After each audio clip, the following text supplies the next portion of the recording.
En thérapie est la série française à suivre en ce début d'année 2021. Diffusée sur Arte depuis plusieurs semaines, la fiction multi-adaptée à travers le monde séduit lors de ses diffusions au moins 1 million de téléspectateurs par soirée, le jeudi dès 20h55. En replay, même son de cloche, les épisodes ont été rattrapés des millions de fois. Un pari risqué mais réussi, donc, pour la chaîne.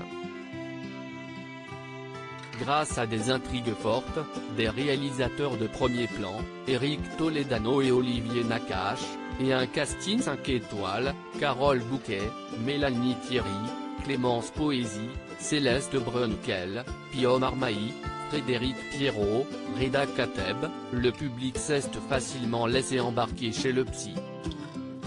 Mais alors que tout roule pour En thérapie et qu'une saison 2 est d'or et déjà en projet, en coulisses, en revanche, si est-il la crise. En effet, les scénaristes ont décidé de claquer la porte comme le rapportent nos confrères du Point. David Elkaïm, Vincent Poimiro, Pauline Guéna, Alexandre Manneville et Nassim Métard ont justifié leur décision de partir à cause d'un manque de considération certain de la part de la production. Ceux-ci s'étaient fait promettre d'obtenir une voix et une place autour de la table des discussions, afin de participer aux prises de décision quant l'évolution créative de la série.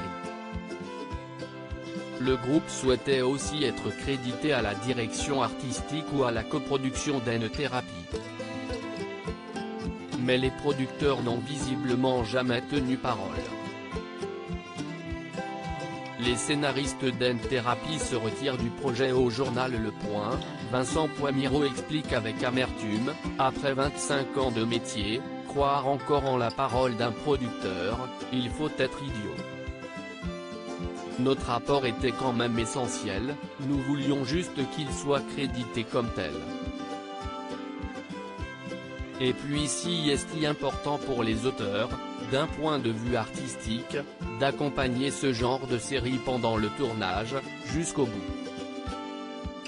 Un comédien peut avoir envie de modifier des répliques, mais les scénaristes qui connaissent l'ensemble du texte savent que telle ou telle phrase peut être modifiée ou que telle autre doit être maintenue. Parole de scénariste, un collectif dénonçant ces conditions de travail intenables, rejoint ces propos et parle de ce problème généralisé en France.